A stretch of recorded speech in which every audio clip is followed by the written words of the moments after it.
Good evening, Trinidad and Tobago. Good evening to our UNC friends and family. Let me say well done to our previous speakers. They're all warriors of the UNC, all true revolutionaries. Now, I have several matters I want to raise today, so bear with me because they're very, very important issues I want to raise. I want to talk about the death of democracy. I want to talk about our parallel economy and parallel state. I want to talk about the fact that the crisis remains. I want to talk about these so-called independent senators. I want to speak about our Constitution, which is the foundation of our nation. I want to speak about our October Revolution. And of course, I will close, when I'm done, by calling upon you to join our revolution. So we are in the midst of a very historic battle today.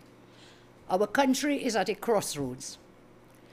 Dictator Rowley has crossed a dangerous line in his illegal effort to get rid of the former Commissioner of Police. But PM Rowley does not care about the law or the Constitution. Those things mean nothing to him. His power alone means everything to him. He has taken our country to a dangerous point. And Prime Minister, don't tell us about incompetence. The most incompetent person is yourself, aided and abetted by your incompetent Attorney General, and I'll get back to that. I would like to share with you a social media post that I received about the Rowley PNM, and I quote from it. They buff you, they insult you, they tax you, they threaten you, they took away all your grants, they took away gate from your children, they took away your jobs, they took away all your hopes and dreams. And if that is not bad enough, they started changing laws to legalize their corrupt behavior. I ask you today, is that what you voted for? Is that what you voted for? I cannot believe that even the strongest PNM supporters voted for this. Indeed, I know that even PNM supporters are upset with Rowley and cannot support him any longer. The only people who are living good, they remain resilient, are the friends, the families, and the financiers of the Rowley PNM. And not them alone. The 19 ministers who recuse themselves, total of our 210 times, they are resilient and they are doing well. I know some of you feel hopeless when we look at what is going on in our country today. We see Rowley appearing to get away with whatever he wants. We see the PNM and their allies in the media trying to blame the opposition. But this is not the full story. We have exposed them. The Rowley PNM are in danger. They are weak. People are opening their eyes and losing their fear. Now is not the time to give up. Rest assured, I will always stand by you and fight for you.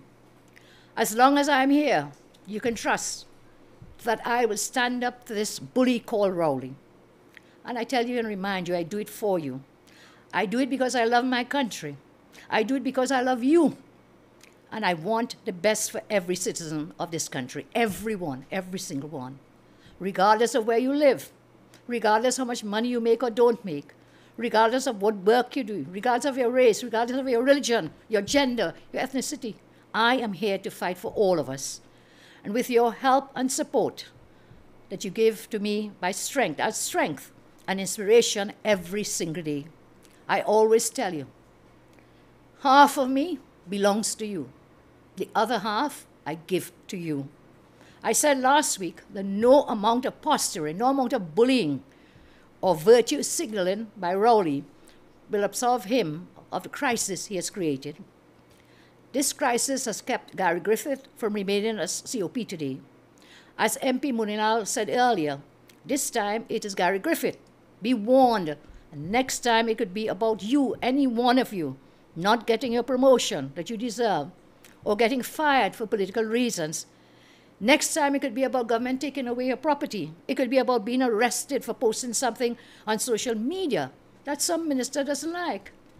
It could be about the government imposing hardship after hardship on you outside of the law illegally with no resources in order to give their friends, their family, financiers, and themselves to benefit. This is a battle in which we are engaged, to stop them in their tracks. This is what our October Revolution is about. I pause to say congratulations to Team UNC.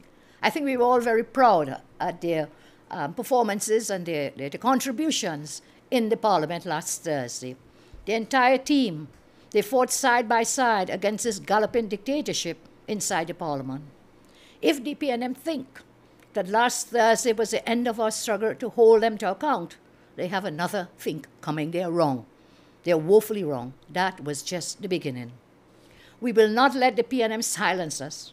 We will not let them get away with creating a dictatorship in our country, where a prime minister can do what he wants to choose a commissioner of police, one that he likes, one that he wants, regardless of the law, where a president and a police service commission can withdraw a list without following any proper procedure because the prime minister did not like what was on that list.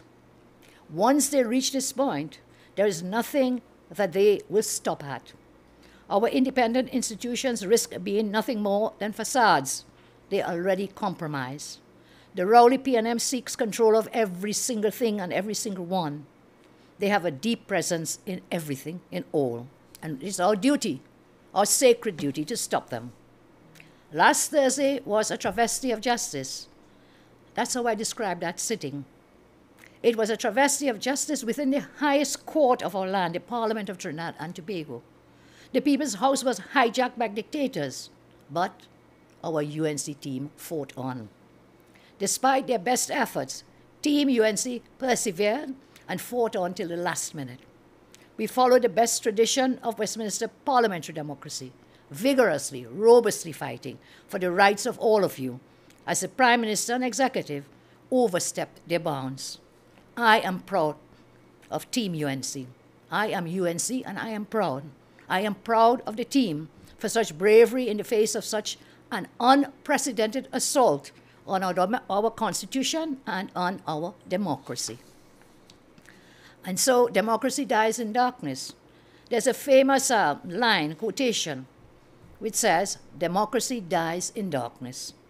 To the great disgrace of our country, in what will be looked upon in horror by the rest of the world and our future generations, on Thursday, both houses of Parliament, House of Representatives and the Senate, voted to keep you in the dark over questions relating to interference in our independent institutions. All of the government MPs and senators, together with all of the so-called independent senators, and you know they are appointed by the president. They are given life in that Senate by the president. They all voted to keep secret whether Prime Minister Rowley and President Weeks acted in concert to interfere in the Police Service Commission merit list for appointment to the post of Commissioner of Police. They did not want the president to be investigated. They voted to treat her like a queen who cannot be questioned. They voted to keep you in the dark so that we cannot see all the wheeling and dealing in the nooks and crannies of President's house. For whatever reason, government and independent senators seem to like it so, but we don't, and we will continue to fight against such transgressions. So what did they do? Last Thursday, government and independents voted to keep you in the dark as to why the president did not submit the police service list, merit list, to the Parliament as was required by our law. Last Thursday, government and independent senators voted to keep you in the dark as to why, for the first time in our history, we do not have a commissioner of police, we do not have an acting commissioner of police, and we do not have a police service commission which is empowered to appoint these officers. Because of our pressure on him, we now know that Prime Minister Rowley lost confidence in Gary Griffith since last year. But the government and independent centers do not want to establish the truth as to whether this was the reason why all this interference occurred. However, I point out, as important as this particular issue is, the vote was about much more than winning the vote. It was a vote about ensuring that the sacred principles of our Constitution remain intact. If we as a country allow Rowley to get away with this, if we allow him to cross this line And if we don't push him back into his corner, then God help us all in our country. He will interfere in everything and with everyone, without any limits or without any restraints. And therefore, he needs to be stopped. The Rowley regime needs to be stopped. We have a sacred principle, and that is what we wish to defend. And that is the idea that governments must serve the people. It must not be the other way around. Governments must serve the people. Governments are not supposed to dig into our pockets to make us poorer in order to help themselves and their friends and their families and financiers. Governments are meant to help us create wealth for the benefit of the country. Governments are not supposed to use the police to protect themselves. They're supposed to establish a police force to protect people, you, the people. The Constitution has these principles enshrined within it. Prime Minister Rowley and the PNM want to ignore those aspects of our Constitution that do not serve them. But I stand here to remind them, no one is above the law. Not the opposition leader, not the Prime Minister, not the President. No one is above the law. Going into that vote last week, I knew the government would do all they could, even cheat if necessary, which is what they actually did. They would do all they could to stop this process from taking place. And so we thought it, we discussed it as a caucus, and so it was done. So I say the motion and the vote last week was not just about winning a vote. It was doing our duty to the Constitution and to the people of Trinidad and Tobago. That is the oath of office that we took. It was to bring about a debate on the issue, to bring the machinations of the deep parallel state, deep parallel state, out from the darkness and into the light. Government cheated because there is no such thing as a substantial motion which can be voted upon without a debate. There's no such thing in our law. This dictatorship of the PNM, this is not democracy. We will be taking legal action. I serve notice on the unilateral illegal guidelines used by the Speaker. That too is part of our revolution. That too is part of our revolution. So, as an opposition, the loyal opposition of Trinidad and Tobago, we will continue to defend the Constitution and the democratic principles of our great republic. I want to say, by the way, happy birthday, Prime Minister Rowley. But at the same time, I want to remind you, sir, that the people of our nation may be of different political persuasions, may be of different races, may be of different religions. However, we are forever one people. United we are, one people, forged from the love of liberty in the fires of hope and prayer.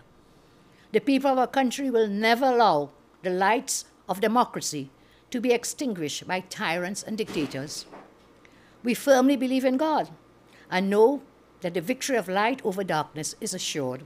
Put another way, in the words of Haile Selassie, we know we shall win as we are confident in the victory of good over evil. End of quote.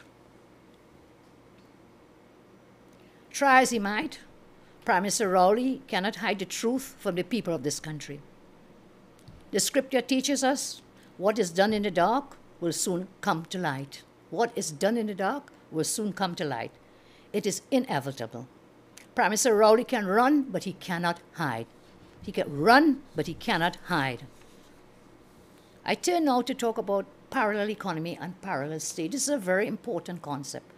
Some talk about the deep state, which is what goes on away from the glare of your eyes and mine, which happens out there in the darkness, where you have what amounts to really an elite. I talked about them as a mafiosa governing the country, much of which we don't know about or what takes place behind those closed doors. We have heard lots of talk about a parallel economy that exists beneath our formal banking structures. The events of the last few weeks have uncovered the operations of a parallel state. The actors in this parallel state, deep state, some call it, operate above and beyond the reach of the Parliament and the Constitution. They are accountable to no one, or so they think. In order to keep their parallel state hidden, These actors shut down any debate or public discussion. They declare those who want answers as being disgraceful and disrespectful. I will deal with that point in a moment. They know that the mainstream media will fall all over themselves to associate with these colonial devices of good order and proper conduct. They have now shifted to blaming the drafters of my motion, our motion. 19 MPs signed this motion in good faith, seeking answers to all kinds of meanderings, the things that were happening in the deep state, in the parallel state, in the halls of President's house in secret. So they've shifted now. I see today now they're saying, blaming some drafter. There were 19 of us who signed it. We are the drafters of that motion. And if there's anyone to blame, Prime Minister, you could have taken that point in the debate. If it was allowed, if you had allowed a debate, you could say, hey, this motion is badly drafted. Why didn't you come and do that? Instead, you stayed there silent, all of you. Not one word out of you, because you were up to nefarious tricks. You knew what you were doing. You knew what you were doing. That is why you put all these guidelines to shut down the debate, to muzzle us. And then you say, and some of those people in the media parroted what you're saying it's a skimpy motion. No, people have skimpy bikinis. But this motion was well crafted and well drafted. We set out the particulars, we set out the grounds. And then in the debate, it would have been fleshed out. So all would have come to light. So to say it was a skimpy motion, well, listen, if it was a defective motion, why did not the Speaker reject it? Why? Why? In the past, when we file motions, not only would the Speaker reject them, she will write it over for you. She'll take out your words and put her own words. So if it were defective, why was it admitted? It means the motion was a good and proper motion. That is why it was admitted on the Parliament order paper. So don't come with that nonsense about skimpy motion. You are looking for every little tree to hide behind, every fig leaf, but you will not escape this time. You can run, but you cannot hide. So I'm saying they are shifting blame on the drafters of the motion. And the drafters were all 19 MPs. Okay? Consider this. If it were a longer motion, Rowley, would you have voted for it? Would you have come into Parliament and voted for it for a longer motion? So all this skimpiness is foolishness. Plain smart with foolishness. And we are not taking that blame, you know.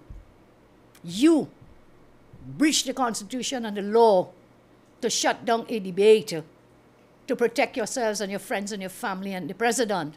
I am not taking blame for that, sir. That is totally bolted to your chest. That blame is totally bolted to your chest. So the UNC will continue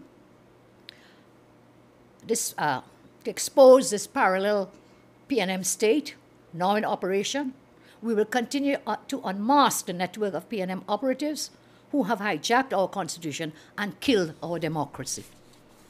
When a government would use resources of the state to find out the personal details of someone who made a negative comment about him and use a press conference to attack that person, our democracy is being undermined. When all these independent senators will jump out of themselves to criticize the opposition for demanding the right to represent the views of the population, but they will never comment on the serious allegations of political interference by the Prime Minister with respect to this appointment of a Commissioner of Police, ask yourself, who are they really represented? Our democracy is being undermined, undermined. And you see, there has been a convention in our country that we do not openly attack the independent senators. But those days are over. When you stepped out of your crease to step into the political guile on behalf of the PNM, we reserve the right, and we will do so, to come back at you. You will not be allowed to make all your desperation comments against the opposition, not one about the government. So check yourself, because we are on your case. We shall expose you for whom you are. When it is an Attorney General will refuse to comment on children looking like his, illegally handling some big, big guns, they sweep it under the carpet. Where is that investigation? Our democracy is being undermined. This illegal act remains not prosecuted up to today.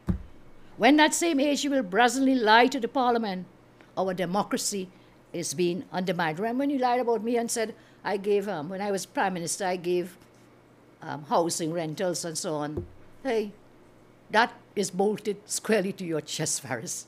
That is not mine. You had to come and apologize in the parliament for lying. And you do it very, very frequently. When a MP will bring fake emails to the parliament, making wild and not substantiated claims of a conspiracy, not any just conspiracy, to commit murder, claims I believe he knew to be a lie, which is why he did not report it to the police for months. Did nothing with it, but came to the parliament with his fake emails. And whilst I'm on that point, I want to point out something here. A gentleman by the name of Roger K. Walsing says that he sent in an email thread, he sent something to a person who was a candidate, Gary Griffith. An email from within the bowels of the Police Service Commission to Gary Griffith. So the president steps forward now and says, well, hey, listen, give us an explanation. Why did you leak these confidential emails on an email? Why did you leak it? So the president is attempting to show, well, look, I'm investigating this. I want to know what happened and why it happened. It should not have happened. Lo and behold, when the gentleman gave a feeble reason, being, you know what he said? He said it was a slip of the finger, and it was on an email thread, his finger slipped on a, you ever hear nonsense like that? Smart with foolishness. And then what happens? What did the president do when he gave that feeble, foolish explanation? What did that madam do? Madam has done nothing. No investigation has been launched. Nothing has been done. If it were Kamla and Anil and Anand Ramlogan and any one of us in the UNC, what? Police come to your house. They pick up your computer. They pick up your cell phone. Big inquiry. So it's one stroke, different strokes for different folks. Why was that not reported somewhere? Why was no investigation done to find out how that occurred? But you quickly come to me or come to Anil or Anand, any one of us in the UNC. Big investigation. I'll never forget that day when we went up to police headquarters because of these fake emails. Toting computer. I think Barry was there with me, a few people. We had to tote all this big computer to carry it up there in the police headquarters. Why none of that is happening now? And they knew. Today I confirm Rowley knew that those emails were fake. You know why? Because one of the players in that conspiracy that you exposed or attempted to expose in your email was whom? Gary Griffith. Gary Griffith, conspiracy to murder a reporter, Gary Griffith. And you come thereafter and do what? Appoint Gary Griffith as Commissioner of Police. So you knew they were fake. Anyhow, I mean, no sane Prime Minister would believe that Gary was a conspirator to murder a journalist and then appoint him Commissioner of Police. So you knew they were fake from right at the beginning. But I come back again. When it is that happens, fake emails, our democracy has been undermined.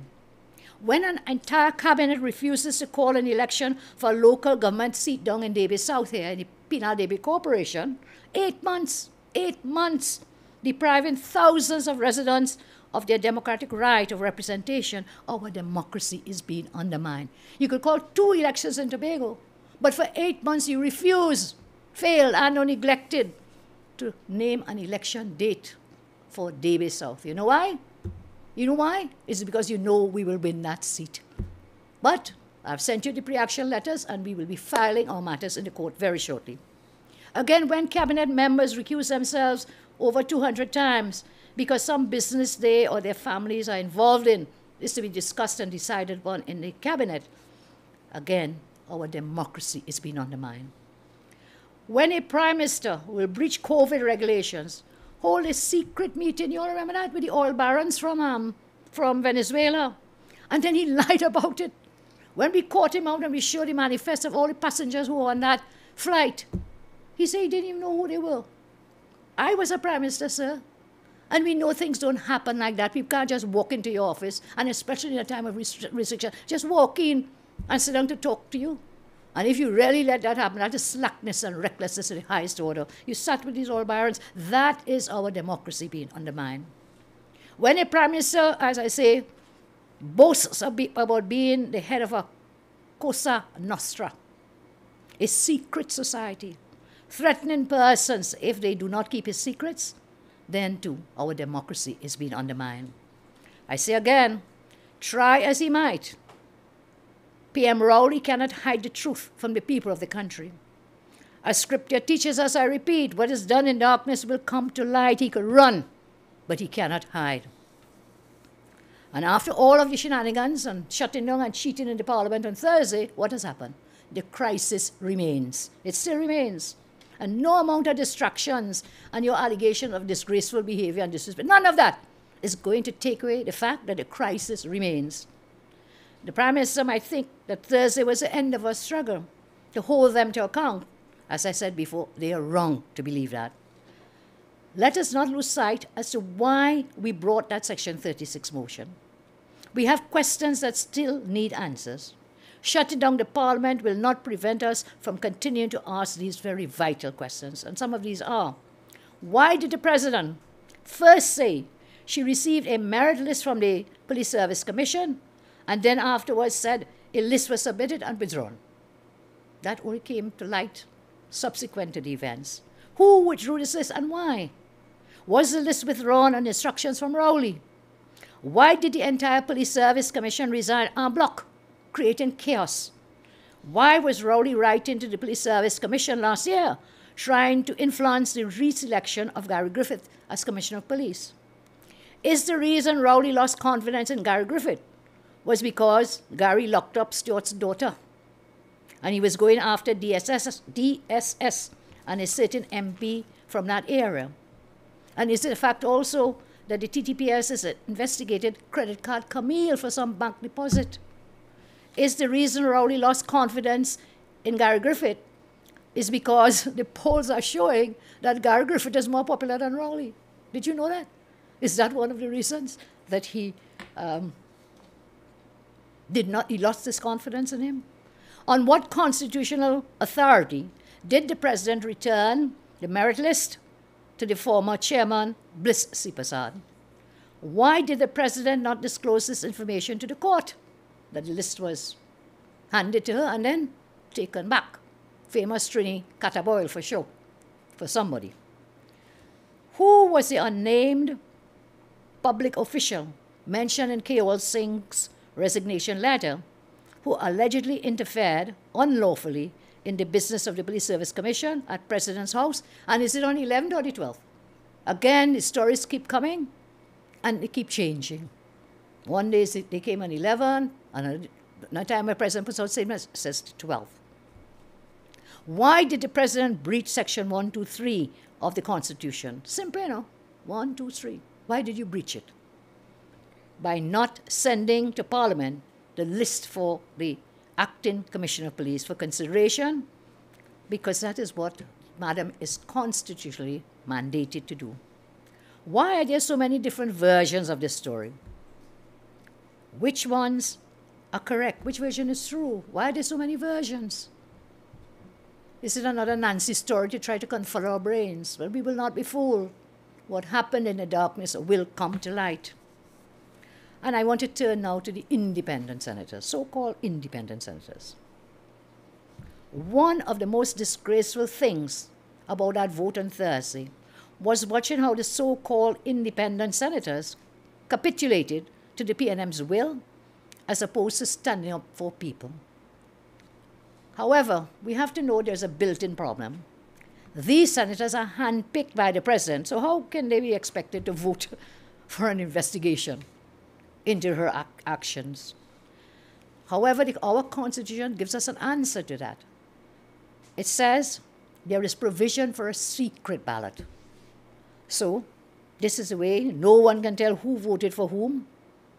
And so if an independent senator voted for the tribunal to investigate the President will not know who voted in what way. That's why the Constitution provides for the secret vote, the secret ballot, which they also refused. This is why I call for that secret ballot, which is what the Electoral College always uses. Any time in our history the Electoral College has met, except where there is no vote, where there's not a contested election, it has always been my secret ballot. And I think it is because the PNM, Rowley PNM, they wanted to put as much pressure on the independent senators as possible. These so-called independent senators talk about disgraceful and fish market. Do they not find it disgraceful that because of Rowley, PM Rowley, for the first time in our history, we have no commissioner of police, no acting commissioner of police, only one DCP, and no police service commission. Don't they find that disgraceful? Have they lost their tongues? Don't they find it disgraceful that the country doesn't know if the Prime Minister illegally influenced the Police Service Commission or the President in his vendetta against Gary Griffith? Do they not find it disgraceful that the country does not know whether the President and the Commission acted against the law in keeping away the merit list from the Parliament? I said these are just some of the questions that we raise, and we will, together with our brave fighters in the Senate, the MPs, together with the senators, our senators, we will continue to speak out and be the voice of the people in the Senate. The UNC will never allow TNT to be ruled by tyrants and dictators. Last week, I turned now to some constitutional issues related to the events that have unfolded in the public domain. Last week, we embarked on a journey which was unprecedented. It took us into an area of our Constitution which has never been used before. And certainly, it was never foreseen until recently that it would be used. One cannot deny, however, that our Constitution contains provisions which govern the process for removing a president from office. You cannot deny also the right of opposition members of Parliament to trigger those provisions, which is what we did. I am reading these so-called commentators in the newspapers, and I'm sorry to say, but I cannot help but get the distinct impression that some are angry because we try to ventilate serious issues about the highest offices, the conduct of highest offices in the land, President, Prime Minister. They probably wanted those issues to be ventilated by them in the newspapers. They didn't want the opposition to do it. Every Sunday, they come out pontificating, probably because maybe they are trying to sell more papers, I don't know.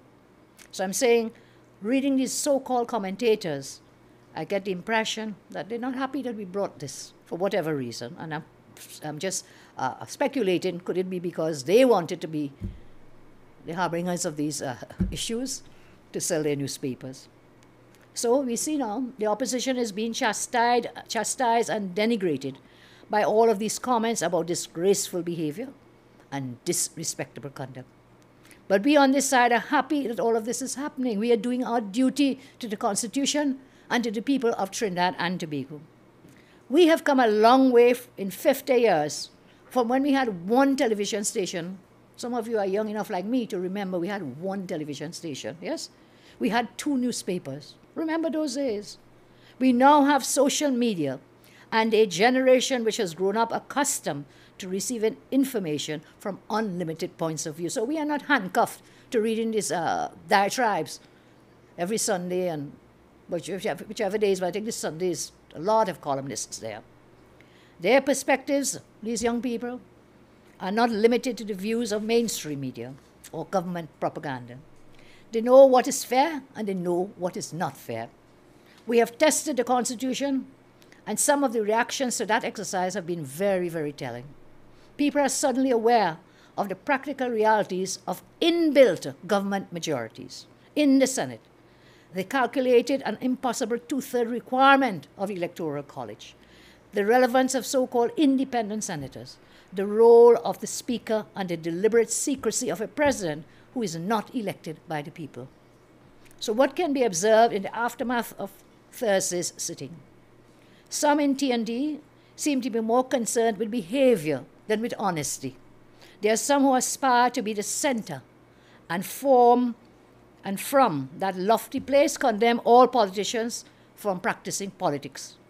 They seem oblivious to the fact that politics is part of our democracy. Regrettably, we appear to have never moved beyond the plantation society. We have only replaced the governor's mansion with what? President's house. When the British left, the power vacuum was filled by an urban elite who kept the same crown colony structures that inhibit true debate and accountability. At independence, we were fooled with the trappings of a nation. We were fooled with the false narrative of a constitution which promotes social justice and parliamentary democracy. I ask you, has it done so? Dr. Williams wanted no proportional representation. He wanted a president effectively selected by the Prime Minister, and who is what? The pawn of the Prime Minister and the executive. The Constitution was tested last week. Many things were demonstrated. The short point is that the government in power can do almost anything and get away with it. Those who protest are told to shut up and are branded what? Disgraceful. That is a narrative that is still being pushed by the so-called center, aided by the editorials and columnists. They all know something is wrong, but in order to maintain a facade of independence, they never fail to lash the opposition, while they meekly and most respectfully do not criticize the government. The so-called elites of the center and those who aspire to mimic them will continue to complain about the opposition's behavior. That is like a feel-good moment for them, to drop blows on the opposition without equally raising their criticism against the government. And after their euphoria has passed and issues of accountability still remain, they will return to their dignified, respectable silence. After all, why complain about a system that works for them? Why? Why would they want to do that? I think in these recent events, the center has been unmasked. They will not let their privileges and claims of superiority fall apart. That is why they are yelling and squealing so loudly. Ordinary people of this country, they are not fools. You will tell me, why didn't we do some constitutional reform? Well, we started that process. We had a commission, we had a committee set up for constitutional reform, which was under the Minister of Legal Affairs then, Prakash Ramada, and Hamid Ghani and others served, very distinguished sons and daughters served on that Constitution Commission. Some of their recommendations we have implemented by way of legislation in the Parliament, and the rest is history, went out of government. But that reform report is still sitting there in government offices. So it is something we really need, seriously need, constitutional reform, because the structures are colonial structures designed to keep people under pressure, designed to have the government put their have their knee to the necks of the ordinary people. The whole concept of independent senators is a device designed to put a selected and chosen few in the parliament to support the status quo. Some are given cabinet committee appointments and stipends that go with those. Some are given government legal briefs. And indeed, some are just happy to get the PBR pass. They're just happy for that. And to get tax exemptions for vehicles and so on. Some are glad for the 5 minutes of fame on a television program or a few lines of print in the newspapers. So this notion of independent senators has, over the last 50 years, bred the idea, engendered the idea, the nasty idea, that a portion of the population is somehow superior. They look down on the others. They call the others tribal, base, disrespectful, disgraceful.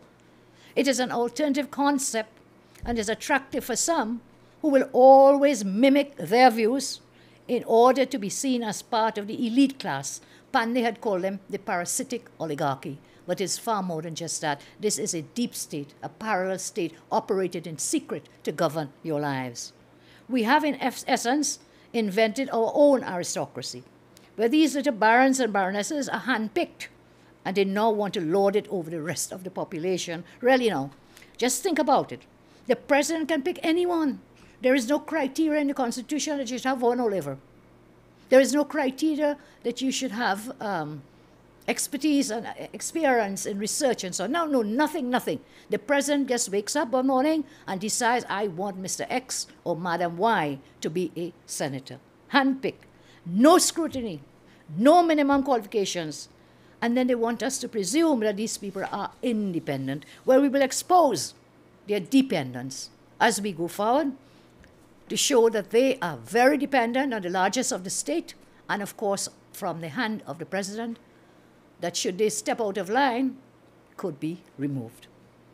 Relative unknowns are elevated and given the light to pontificate on Diwali Nagar, to tell us what is respectable, who is disgraceful, because they are somehow seen as above the rest of the people of the country.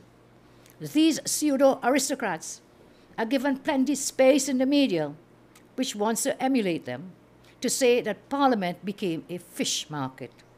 They never say anything when the Prime Minister goes on political platforms and cusses anybody who opposes him. and uses the most obscene language. And then he too comes to say disgraceful behavior by the opposition. That is like Satan trying to correct sin, Prime Minister. Some of their masks have slipped through. One of them was as silent as a lamb in the parliamentary chamber last Thursday. Now he has come out in the media to attack the opposition. An opposition senator, as I said before, he stepped into the political gael on behalf of the PNM. He has done so. And you cannot play mass on Freight powder, Senator. You cannot play mass on Freight powder. We will respond to you. This pseudo-aristocracy has no right to judge anyone. I tell them all today, don't hide behind headlines. Pay your deposit, offer yourself to the people, let the people choose you to talk for them in the parliament. The media is not the parliament. There is only one parliament in Trinidad and Tobago. And today I say, he who has eyes to see, let him see. And he who has ears to hear, let him hear. I say again, you can run, but you cannot hide. We the people will hold you to account for every corrupt act you and your bunch of recusers and deal makers do. We serve you notice, adequate warning. Now, I have written here a letter to the Director of Public Prosecutions, dated today's date, yes, 25th October, and with respect to this matter, requests for an immediate investigation into the actions of the Attorney General and other high office holders for misbehavior in public office and conspiracy to commit the offense of misbehavior in public office by seeking to unlawfully interfere and influence the independent exercise of powers by the office of the DPP, given to the office of the DPP under Section 90 of our Constitution. So we've taken this step. The details are caught in this letter. The facts are laid out, the factual matrix, and we call for that investigation. We say the famous words from Sir Walter Scott, "Oh, what a tangled web we weave when first we practice to deceive."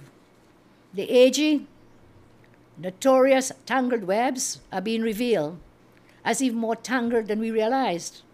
This mess arises out of Farris's abuse of office for his own personal gain and that of his family and friends.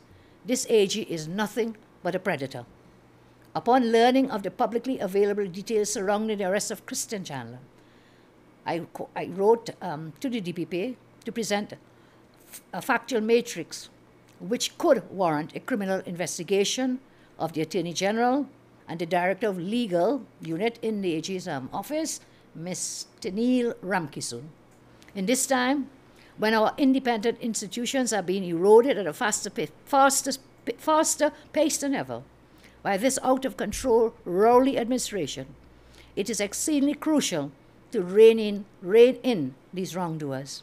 To that end, I trust that the Honourable DPP will consider the factual matrix placed before him and impartially and independently act in accordance with the defense of our Constitution and our democratic republic, as he had so faithfully sworn to do. We talked about the October Revolution. Now let me tell you something. What this is about, how we see it.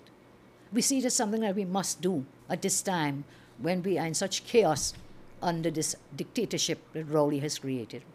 As we battled the Rowley regime's attempts to stifle democracy last Thursday, I told you that we would start the October Revolution. I tell you now that this revolution has begun. It is not, our revolution is not a revolution of violence. It is not a revolution of ill will. It is not a revolution with any malice to destabilize our country. So don't get fooled with the rhetoric they're coming with. The UNC was named after the uniting of the Mahatma Gandhi's Indian National Congress and Nelson Mandela's African National Congress. That's how we came up with the name UNC. They fought for the freedom of their people. They inspired the world. We strive to follow in their footsteps. Big shoes to step into, but we strive to fight for the freedom and emancipation of the people of TNT. Both of those movements were revolutionary movements. The UNC is embarking on its own revolutionary movement, a non-violent revolutionary movement, the October Revolution.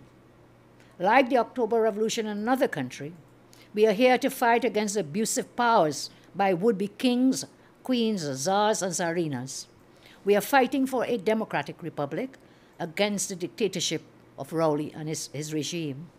We will continue to engage in parliamentary action, but we'll also take action on the ground, in the streets, online, internationally, with our loyal supporters and trusted supporters, and also with all other people who love freedom and democracy in TNT and do not want to be ruled over by a Rowley dictatorship.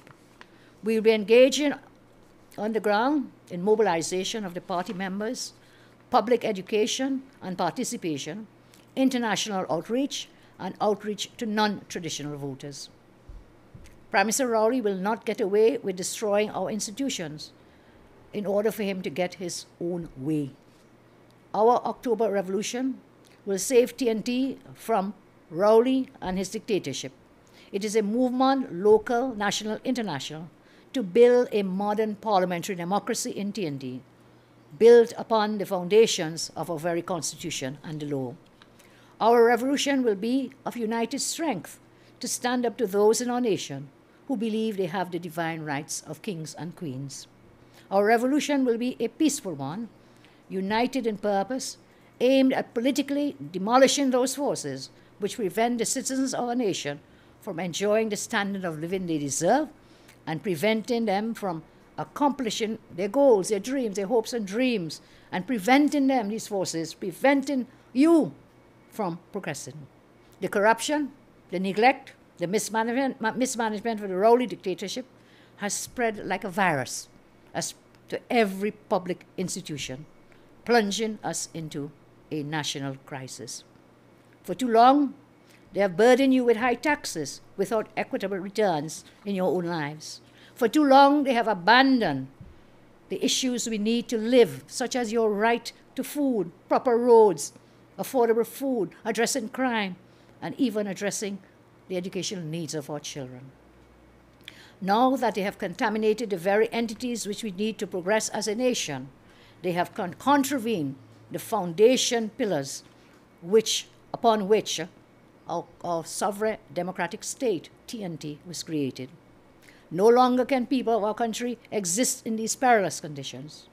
No longer can the people of our nation prosper in a society where the highest offices have been tainted by possible political bias.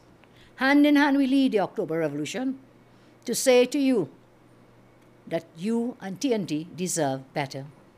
We see all across our country, people have been rising up demanding better from government, who does nothing but squander and pocket your taxes. I say to TNT, join the revolution, for if we do not fight for a better tomorrow, no one else will. We cannot sit and wait for better days. We must act. I call upon you, join the revolution, and let us transform our nation into one that truly serves the people. So, my friends, we have come very far, but we still have a long way to go. Let us never, ever give up the fight. In the words of one of my favorite singers, the late Bob Marley, get up, stand up for your rights. Get up, stand up, don't give up the fight. Don't give up, my friends. Let us never give up the fight. The revolution to free our country from the Rowley dictatorship has begun. And I say the people demand answers. I thank you and God bless you all. God bless Trinidad and Tobago.